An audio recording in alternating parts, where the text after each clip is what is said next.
My name is Rich. And my name is Paul. And this is a comic strip AP of Don't Rest Your Head, featuring the sleepless nights of Alan Turner. Last time that we met, Alan Turner had traveled to the Mad City, and with his companion, Bragon, traveled across the rooftops, and he ran into a group of kids, kind of schoolyard bullies, who called themselves the Roof Rats, led by a kid named Nico. And they were picking on a younger boy who was, as you had identified, a paper boy. He was made of newspaper and sold newspapers. You talked the Roof Rats out of terrorizing the poor kid because, as you logicked, the kid needed to be able to sell the papers to pay the Roof Rats their little tariff to traverse the rooftops to deliver his papers. And at the end of that altercation, you saw what paper was being sold, and the headline read, "Magnificent Howler trounces pierced funk in stupendous battle of the bands." So we pick up with the two of you, Bragon and yourself, and you are at the edge of one rooftop. It's only been a few moments since that odd revelation, and you're looking down onto the street, which is lit by gas lamps, and there are 5 men. I use the term loosely, and I'll tell you why in just a moment. 5 men who are just circling around what appears to be the subway entrance. Now, of course, again, you guys are traveling to the subway because Bragon has told you that's how you can get to your friend Honeycombs.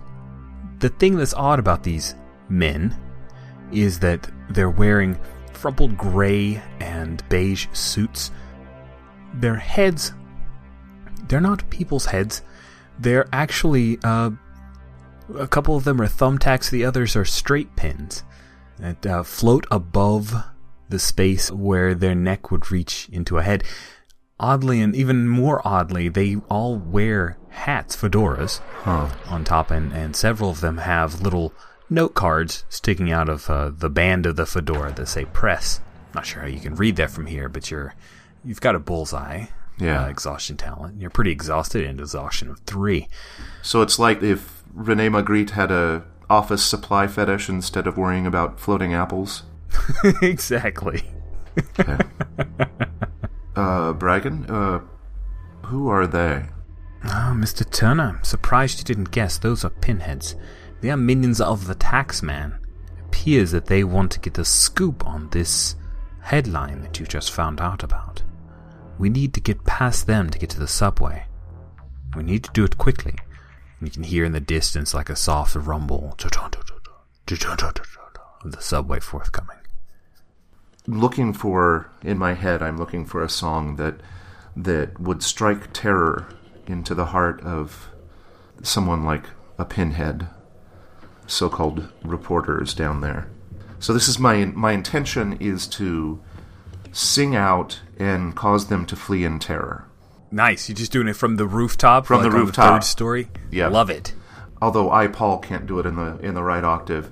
I'm going with that opening the vocal lick.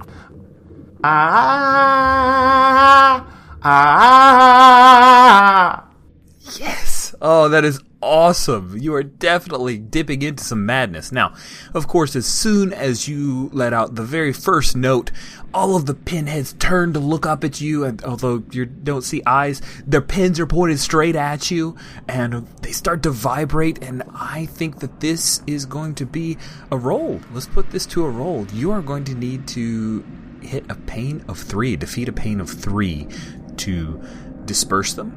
Yes. Any particular amount of madness that you require? I think that a madness of 2 minimum to be able to perform this from such a long distance against so many foes. Just because I'm feeling generous to you, I'm going to use 3 madness. I love it, and here comes my 3 pain. I have 6 successes. I have 2 successes, however... Pain dominates. Yeah, pain dominates. So, let me take a look here, because I think I may do a little thing. I've got 2 coins of despair. You've got 3 madness. If I add a 6, if I spend a coin of despair and add a 6 to your madness, then madness will dominate this roll, and that is what I'm going to do. By spending it, you get a coin of hope. I will take that coin of hope. But by forcing madness to dominate, what happens is that song, the tune grows, right? And the pinheads, their little needle noses start to vibrate. And because madness has dominated, things get more chaotic here. You check off a response of either fight or flight, and you have to behave accordingly. So how do you defeat these pinheads? They're not nearly running fast enough for me. They're not going away fast enough.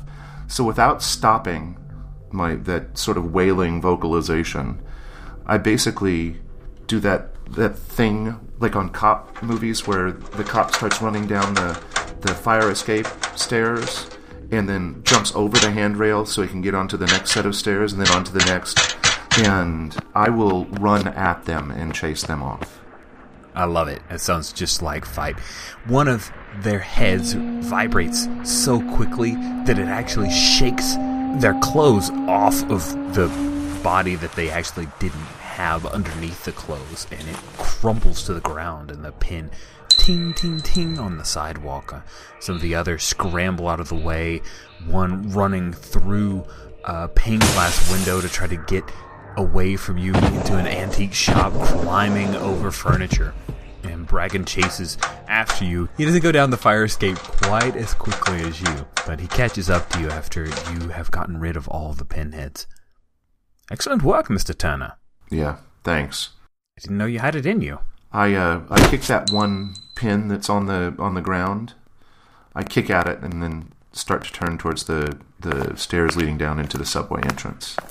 You head down the stairs into the subway tunnels, and only moments after you've done so, you see the subway is arriving. It comes up, the brakes squeal, and you see that there are some people here waiting on the platform. One of them is a rather attractive woman, except for the fact that above her nose and covering what would be, her forehead and her hair is like a wispy black smoke. She's wearing a very nice dress and these gloves that reach past her elbows. There's just an odd darkness about her, that wispy black smoke. It's like soot, like a coal from a coal fire. And she enters into the subway. Do you get into the same car or one of the cars adjacent? If she goes into the car that was most convenient to me while I was there on the platform, then I will follow her. I'm not following her, but I'll go into the same car. I'm not going to try to avoid her. We start to enter the subway. A man wearing a double-breasted coat steps in the way, and he holds out a small box. And you see that the smoke-headed woman, she places a coin into the box, and you hear an audible click. And then he aims that towards you, and Sir Bragon, follows behind you. What do you do? Well, I have a couple coins in my pocket from selling my memory, so I take one out and put it in the slot and then move past the fare collector. And Bragon produces from his trench coat a coin as well, and moments later the doors shut. Inside this subway car, which looks like it has been around since it was created in the 1920s. Is really what it looks like to you. Very dim, grimy windows, and you see that these seats are mostly empty. There are some people in the subway car. To your left, at the set of benches, are what appears at a glance to be a family. 3 children and a woman and man, except that they're all very still, just barely moving. And there is a odd waxy coating over the 5 of them as they take up 2 benches. And the way that they move is as if they are stuck in molasses, very, very slowly. Of course, there's the woman with the smoke hair, and also you see standing up with her hand in a strap, and on her back is what appears to be a guitar. He is a woman with afro puffs who looks surprisingly muscular. She appears to be of African descent. She has big hoop earrings. Her style looks a little 70s, just from the day glow colors on her top. And she's got a pair of leather pants and high boots. Huh. And she looks at you and looks at Bragon, gives him a nod, and looks curiously at you. What do you do? I'll walk over to the last woman you described, take a few steps, grab onto one of the dangling straps, because I don't imagine this is going to have the smoothest ride. No, it is very bumpy. And I just look at her, and she is the closest to normal that I've seen in quite a while, even if she's not terribly normal. And so I say, hi, my name's Alan. Hello, Alan. My name is Eveille. And I think we'll stop right there. Cool.